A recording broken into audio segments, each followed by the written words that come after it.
You and I are going to walk through a place where history starts to feel tangible. Not because we have perfect answers, but because the evidence begins to leave patterns. This isn't a lecture, it's a guided walk. Imagine we're standing at the edge of a river plain that keeps everything alive, and we're asking a simple question that slowly becomes harder. How did the first cities learn to stay alive, and why did so many of them disappear? Hold that thought, because it will echo through the whole story. Picture the land first. A flat plain between two rivers. The earth here is rich, but only if the water comes at the right time. Too much and everything is ruined. Too little and nothing grows. Now imagine thousands of people deciding to live in one place anyway. That choice is the beginning of everything. You can almost feel the moment the small villages become something else. Not just more houses, a different way of living, larger temples, storage rooms. People who don't farm anymore but manage the grain. People who record who owes what. The city doesn't just grow, it organizes itself. And that's the first thread I want you to hold. Organization creates memory. Because when a society tries to organize itself, it starts to record. The earliest writing in this region doesn't look like stories, it looks like receipts, measures, counts, names. This isn't poetry, it's accounting. And that tells you something. Civilization didn't begin with a myth. It began with an obligation. Now we can't see everything they saw. What survives is fragmentary, but the pattern is consistent. As these city-states grow, the record-keeping grows with them, and that changes how power works. A ruler without a record is a rumor. A ruler with a record is an institution. So if you want to understand Sumer, don't start with kings, start with grain. You have multiple cities now. Uruk, Eridu, Nippur.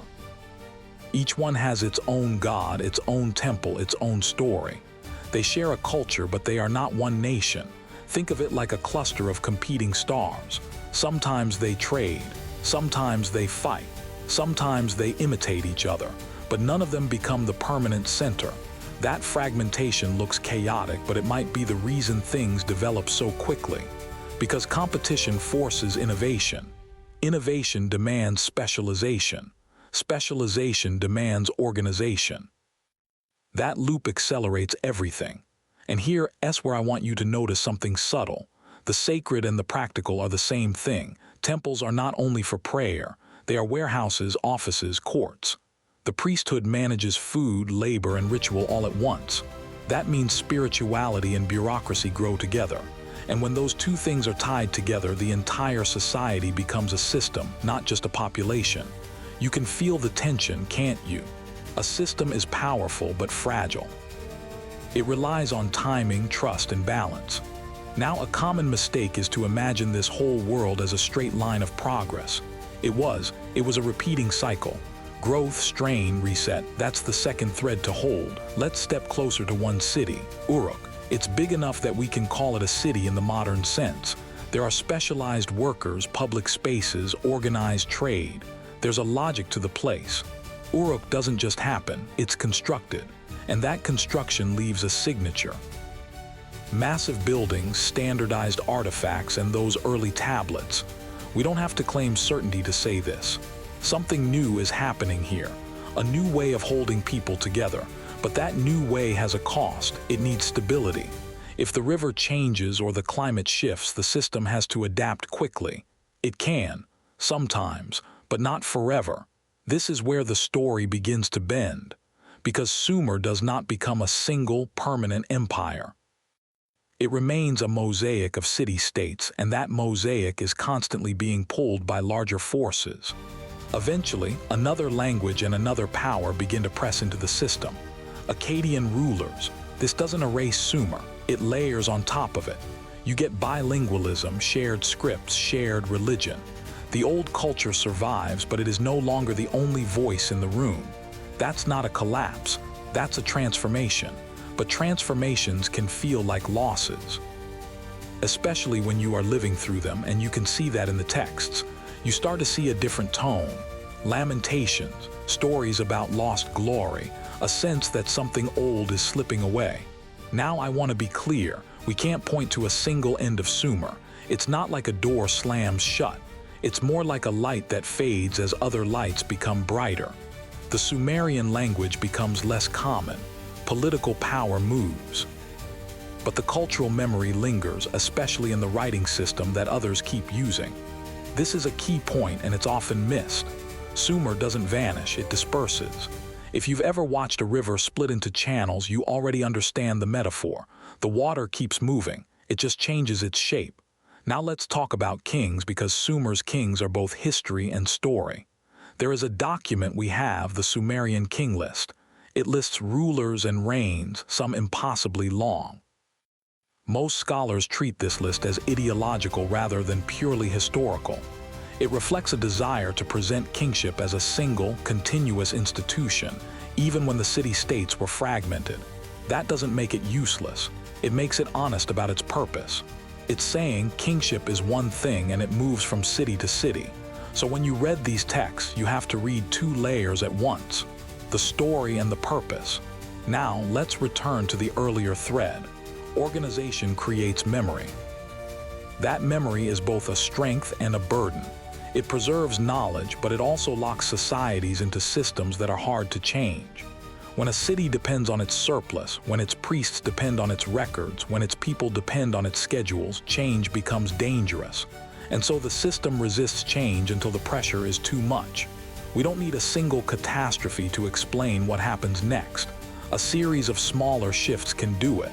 A few bad years, a conflict between cities, a change in trade routes, a shift in regional power. These are not dramatic events on their own, but together they push the system into a new form. This is the pattern you see again and again in early Mesopotamia. The city rises, the city strains, the city adapts, and sometimes it adapts by shrinking. If you're expecting a single dramatic collapse, Sumer will frustrate you. But if you're listening for a slower kind of ending, one that sounds like fading footsteps, then Sumer starts to make sense. There is another reason Sumer remains so visible to us, and it's simple. Clay. Unlike papyrus or parchment, clay tablets survive. They are heavy, durable, and they get baked in fires that would destroy other records. So what we see is partially a survival bias. We see Sumer because their records can endure. That means we have to be careful. The absence of records elsewhere doesn't mean nothing happened elsewhere. It means the materials didn't last. Still, what survives here is extraordinary. It shows a society that was already complex, already organized, already thinking in long time spans. Now about firsts. People sometimes say Sumer invented writing, invented cities, invented civilization. That's too absolute. What we can say more carefully is that Sumer is one of the earliest places where these things are visible in the archaeological record. That distinction matters. It keeps us honest. Now I want to take you to a human scale. Imagine a scribe. Not a king, not a priest. A scribe whose job is to press a reed into clay. He records the barley, the sheep, the workdays. His writing is routine, but it is the foundation of memory. That scribe might not know it, but he is building a bridge between his world and ours. This is how history survives, in ordinary hands. And yet even this system can't stop time. The language shifts. The political centers move. New empires rise. Sumer becomes the past inside the present, but the past doesn't vanish. It becomes a resource for later cultures. The script continues. The myths continue. The idea of divine kingship continues. It's like a melody that keeps reappearing in a new song. So if you want a clean conclusion, Sumer won't give you one. What it gives you is a pattern. Civilization doesn't just end. It transforms, it fragments, it travels. When you stand back and look at Sumer, you're not just looking at a beginning. You're looking at a system learning how to remember, how to organize, and how to survive its own complexity. And that makes it feel familiar, even across 5,000 years. If you're listening closely, you can hear the question Sumer leaves behind. When a society's memory is written into its systems, how does it change without losing itself? That question isn't ancient, it's now. And that's why Sumer matters.